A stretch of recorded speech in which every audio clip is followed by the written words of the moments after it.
Mesdames et messieurs, bonsoir chez vous. Bienvenue à suivre la nouvelle édition du journal sur Gale Afrique Télévision. Il est temps de vous informer d'abord le grand ligne. Quelques jours après les conclusions ici du processus de Doha délocalisé à Montreux, en Suisse, la situation sur le terrain reste tendue dans l'est de la RDC, animée par les accusations, les combats ainsi que les déplacements massifs de la population. L'initiative lancée le 20 avril par l'Union sacrée de la nation visa à recueillir des avis pour une éventuelle révision de la Constitution suscite de vives réactions au sein de la classe politique congolaise. Cette démarche est vivement contestée par plusieurs acteurs de l'opposition ainsi que de la société civile. Qui pour succéder à Antonio Guterres à la tête de l'ONU? Parmi les 4 candidats en lice, Macky Sall, ancien président sénégalais, s'est exprimé devant l'Assemblée générale de l'ONU à New York. Macky Sall est à suivre dans cette édition du journal. Mesdames et messieurs, voilà tout pour le sommaire. Le détail, c'est dans un instant.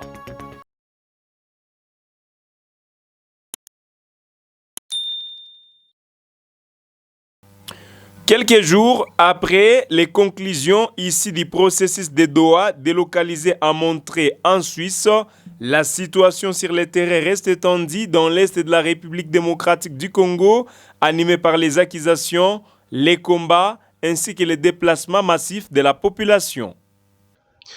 Quelques jours après les conclusions ici du processus de Doha délocalisé à Montreux en Suisse, la situation sur le terrain reste tendue dans l'est de la République démocratique du Congo.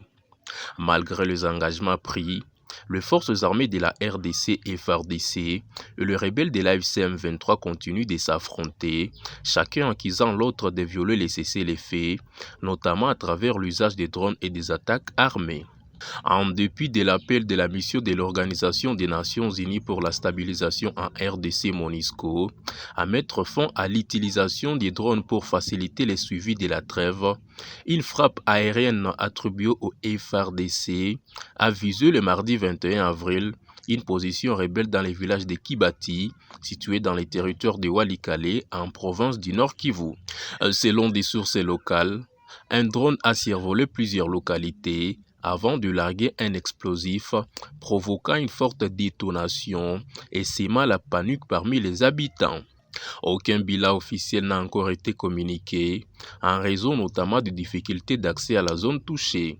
Toutefois, cet incident s'inscrit dans une recrudescence générale de violence dans le territoire de Walikale, Massissi et Rutshuru, où les affrontements entre le FARDC, appuyés par des groupes d'autodéfense du Wazalendo, et les rebelles de l'AFC M23 se poursuivent depuis plusieurs mois. Enfin, l'usage croisant des drones par les FARDC témoigne d'une adaptation des stratégies militaires visant à limiter les combats directs, souvent meurtriers.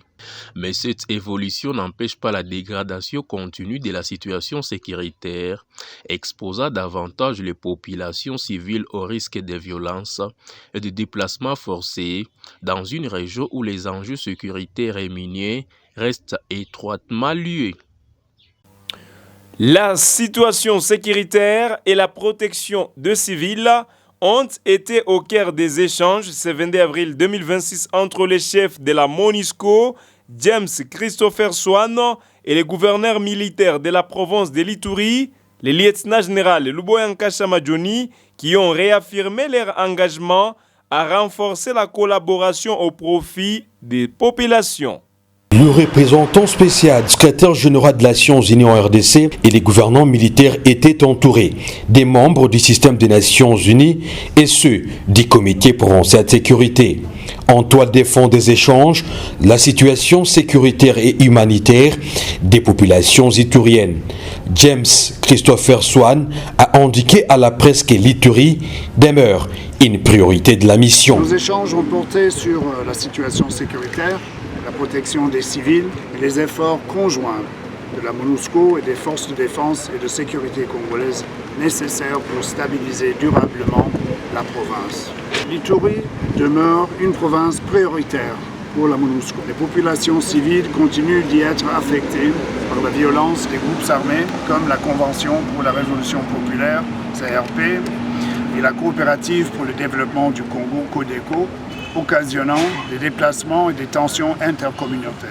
Dans ce contexte, la MONUSCO assure la protection physique directe de centaines de milliers de déplacés en étroite collaboration avec les forces nationales congolaises. Le commandant des opérations et gouverneur militaire de l'Ituri a rassuré à la face du monde que l'administration militaire va poursuivre la protection des civils conjointement avec les forces onusiennes. Nos amis qui sont venus pour nous aider à protéger cette population. Donc nous allons continuer à travailler ensemble et vous allez voir donc, le résultat. C'est par le mandat des Nations Unies, de la MONUSCO. Nous allons respecter ce mandat-là et protéger la population. Cette visite du patron de la MONUSCO, la toute première depuis sa prise de fonctions le 7 avril courant, intervient pendant que les forces armées de la République démocratique du Congo, avec l'appui de la MONUSCO, dont l'approche militaire et non militaire, ont stabilisé plusieurs zones avec un retour progressif des habitants dans les territoires d'Njougou, Irumu et Mahagi. Ainsi, les opérations futures sont envisagées pour définitivement pacifier et restaurer l'autorité de l'État sur toute l'étendue de la province.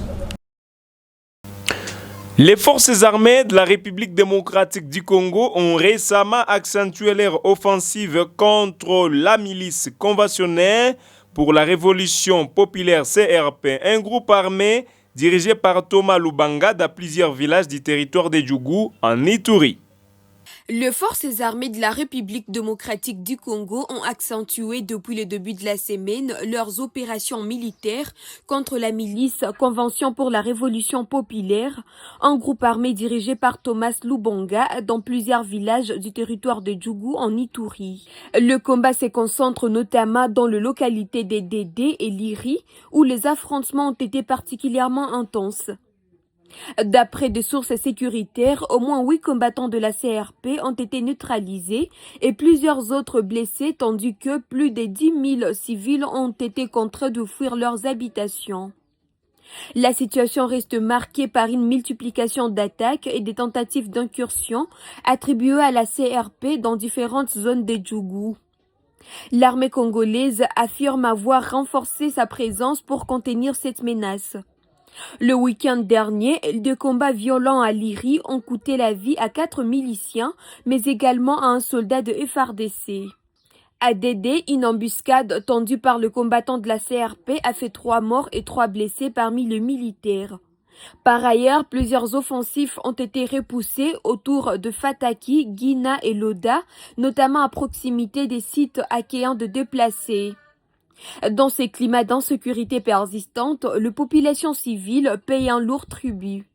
Des cas de violence contre les habitants sont signalés, dont la découverte du corps d'une femme et la disparition de 2 autres dans la zone des Savots.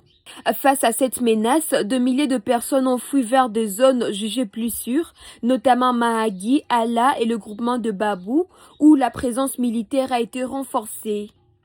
Le territoire de Djougou demeure ainsi l'un des principaux foyers d'instabilité en Ituri, malgré les opérations militaires en cours visant à restaurer l'autorité de l'État.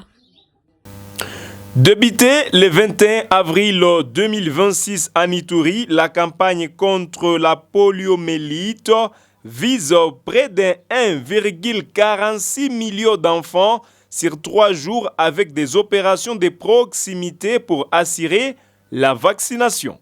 C'est ici, à l'esplanade du gouvernorat de la province de l'Ituri, que le gouverneur militaire, le lieutenant-général Luboyanka Chamadjoni, a lancé la campagne de vaccination contre la poliomyélite. C'était devant différentes couches de la population, partenaires nationaux et internationaux, œuvrant dans les secteurs de la santé. Le directeur de la division provinciale de la santé à Ituri a annoncé que 1 464 579 enfants sont attendus. 1 464 579 enfants âgés de 0 à 59 mois sont attendus dans les 3 journées officielles des opérations de vaccination contre porte à porte pour recevoir 4 gouttes de vaccin contre la poliomyélite avec 2 antigènes. Le représentant de partenaires techniques et financiers du secteur de la santé à Ituri a encouragé les gouvernants militaires pour son leadership dans la promotion de la santé, incarnant ainsi la vision du chef de l'État sur le pilier de la santé universelle. En cette occasion solennelle, permettez-moi de présenter nos sincères félicitations à son Excellence, Monsieur le gouverneur militaire de la province,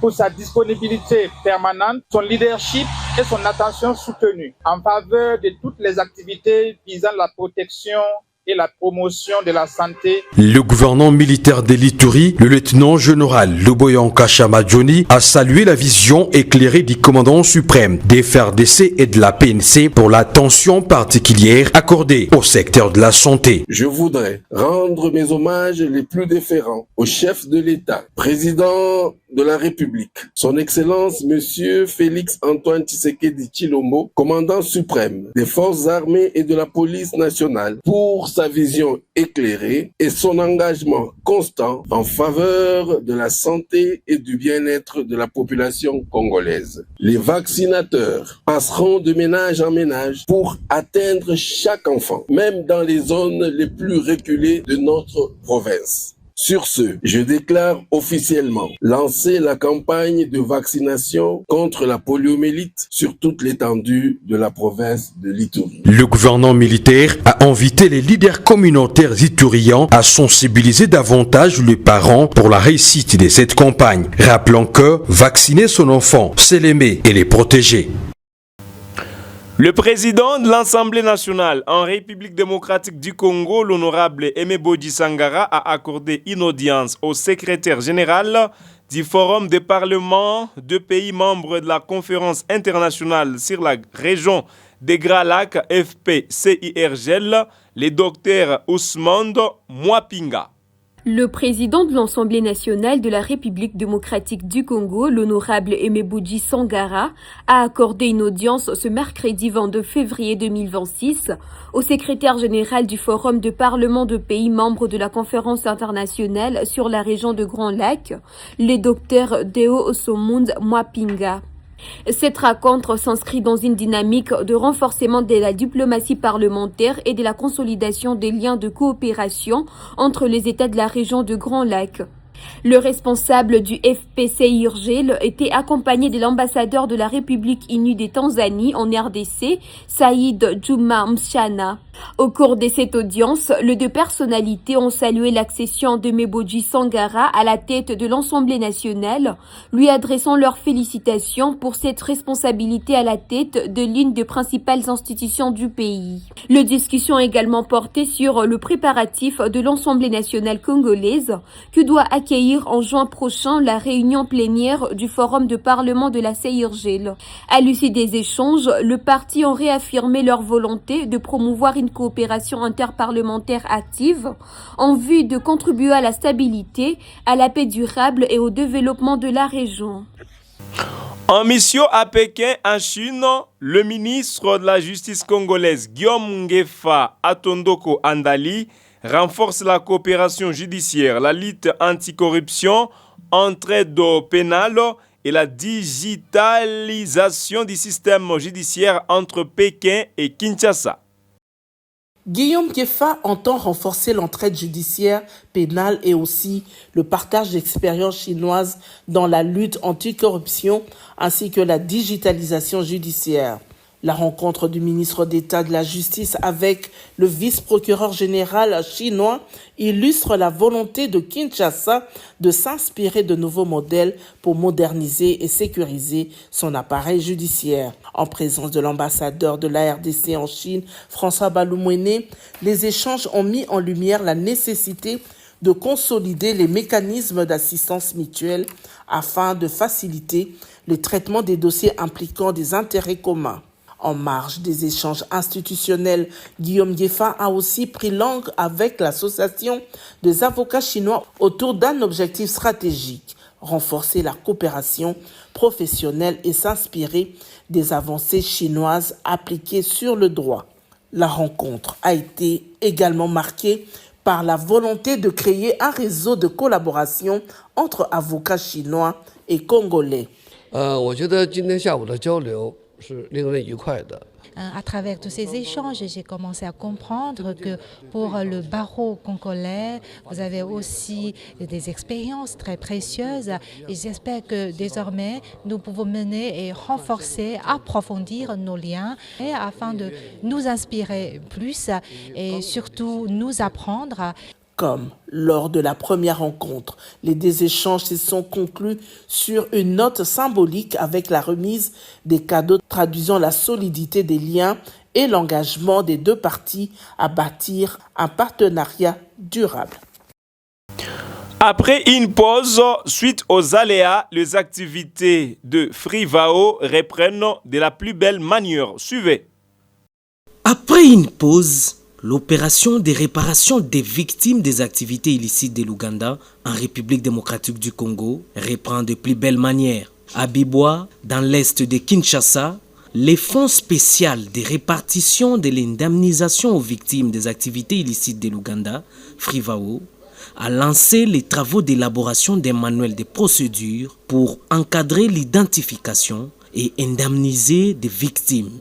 Organisé sous l'impulsion du ministre d'État en charge de la justice et garde des Sceaux Guillaume Ngefa, cet atelier vise à garantir un processus transparent et équitable en faveur de victimes des exactions commises à Kisangani entre 1998 et 2003 par l'armée ougandaise. Parmi les objectifs poursuivis, identifier les victimes, notamment des violences sexuelles, des déplacés forcés ou des destructions des biens et pertes en vies humaines. La commission composée d'experts et d'acteurs de la société civile devra harmoniser les pratiques et faciliter l'accès à la réparation en tenant compte des réalités locales. Concrètement, ce guide va répondre à la question qui est victime et la victime identifiée ou son ayant droit va accéder à quelle indemnisation. Et cette indemnisation, ça doit être en conformité avec l'arrêt de la Cour internationale de justice, en conformité également avec les lois de la République démocratique du Congo, ce qui n'a pas été fait par les administrations précédentes, où il y a eu par exemple standardisation du montant à accorder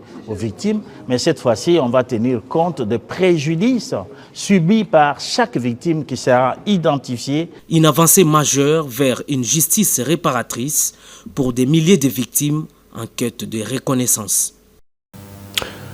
Au Bazouélé, le ministre des Mines, Louis Watum Kabamba, salue un vent fort de développement impulsé par le gouverneur de la province, Mike Mokeni David. Ce qu'on peut retenir de ma visite, c'est d'abord de première ici. Et ici, je tiens à saluer le leadership de l'exécutif provincial qui est en train de réellement exécuter la vision du chef de l'État ici. Celle de voir un Congo qui profite aux enfants du Congo et qui crée de la richesse. Aujourd'hui, je trouve une province qui est en plein chantier, avec plusieurs chantiers qui sont en train de se dérouler ici dans cette province, dans cette ville.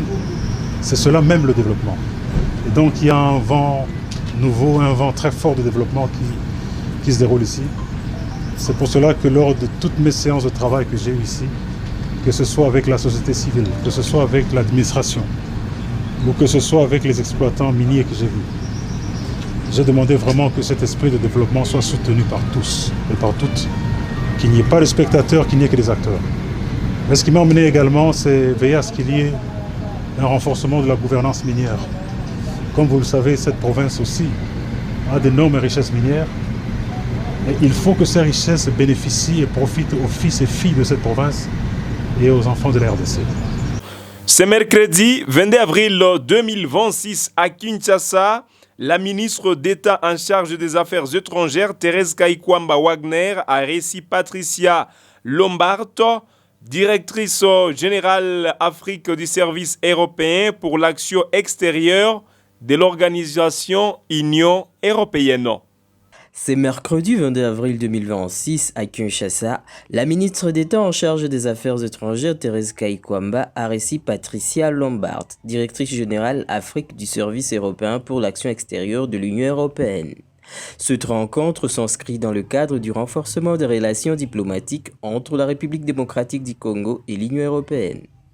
Les discussions ont porté sur plusieurs sujets majeurs, notamment le multilatéralisme, le partenariat stratégique entre la RDC et l'Union européenne, ainsi que la dégradation de la situation sécuritaire et humanitaire dans l'est du pays. Les deux responsables ont également évoqué les processus de Doha et les initiatives en cours pour améliorer l'action à l'aide humanitaire et garantir une meilleure protection des populations civiles affectées par les conflits. Au cours de ces échanges, la RDC a réaffirmé sa volonté de promouvoir la paix et la stabilité sur son territoire, tout en sollicitant un appui renforcé de l'Union européenne. Les deux parties ont exprimé leur engagement à poursuivre leur coopération afin de répondre efficacement aux défis sécuritaires et humanitaires dans la région. Par une note de satisfaction totale, la vice-ministre de l'Intérieur, Edjeni Tchelankamba, boucle la première mission gouvernementale d'inspection et de contrôle des frontières à partir de Kalambambouji au Kasaï central, la frontière entre la RDC et la République d'Angola. Aucun centimètre du territoire congolais ne sera cédé. Message ferme du gouvernement sous l'impulsion du chef de l'État Félix-Antoine Tshisekedi Tshilombo. À Kalambambouji, à la frontière entre la RDC et l'Angola, la vice-ministre de l'Intérieur, Edjeni Tchelankamba, hausse les tons. Ici, entre la province angolaise de Lunda Nord et le Kasaï central, elle boucle une première mission gouvernementale d'inspection et de contrôle des frontières. Accueillie par le service migratoire angolais, la vice-ministre a parcouru près de 400 km sur une route fortement dégradée pour atteindre cette ligne de séparation naturelle entre les deux pays. Au cœur de la rivière Kasaï, elle s'est personnellement assurée de la matérialisation des limites territoriales, symbolisées notamment par une chaîne installée sur le pont frontalier. Nous sommes sur la rivière Kasaï qui vient de Lualaba et qui s'en va vers le Bandundu.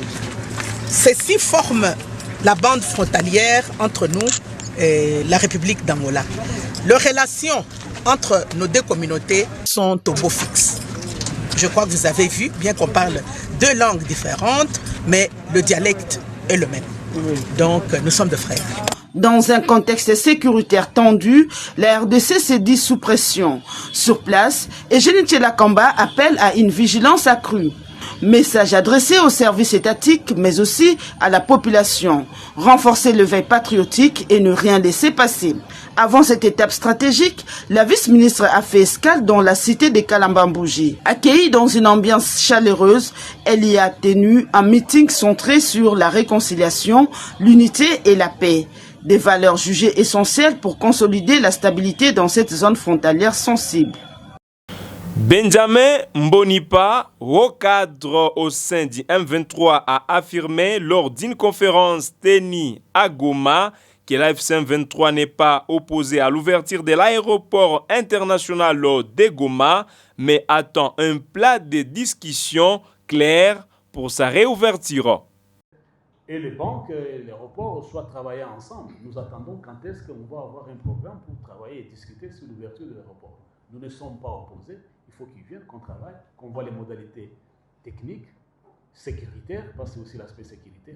Ne vont-ils pas utiliser le même aéroport pour faire encore des mauvaises choses sur nos populations? C'est ce que nous craignons aussi. Nous devons avoir des garanties, avec la garantie de la médiation et de la communauté internationale. Tout le monde doit participer pour qu'on puisse faire avancer l'ouverture de l'aéroport. Nous ne sommes pas opposés, au contraire, nous sommes demandeurs. Merci. Et puis à l'international, qui pour succéder à Antonio Guterres à la tête de l'Organisation des Nations Unies? Parmi les 4 candidats en lice, Macky Sall, ancien président du Sénégal, s'est exprimé devant l'Assemblée générale de l'Organisation des Nations Unies à New York. Suivez dans cet extrait choisi pour vous par Fiston Kafoupi. J'ai l'honneur de servir comme secrétaire général. Ma première priorité sera de contribuer à restaurer la confiance, apaiser les tensions, réduire les fractures et redonner espoir dans notre action collective. Comme le veut la Charte des Nations Unies, je serai un secrétaire général impartial qui parle à tous et qui écoute tous. Je serai un secrétaire général qui rassemble, un secrétaire général bâtisseur de ponts entre les nations entre les cultures et les civilisations, entre l'Est et l'Ouest, entre le Nord et le Sud. J'engagerai sans délai une diplomatie préventive plus active dans l'alerte précoce, la médiation, la coopération entre les nations. Voilà, c'est avec ces informations que nous bouclons cette édition du journal de ce soir sur Gueule Afrique Télévision. Merci de nous avoir choisis pour vous informer. Passez une bonne soirée et surtout n'oubliez pas de vous abonner. À toutes et à tous, bonne soirée chez vous.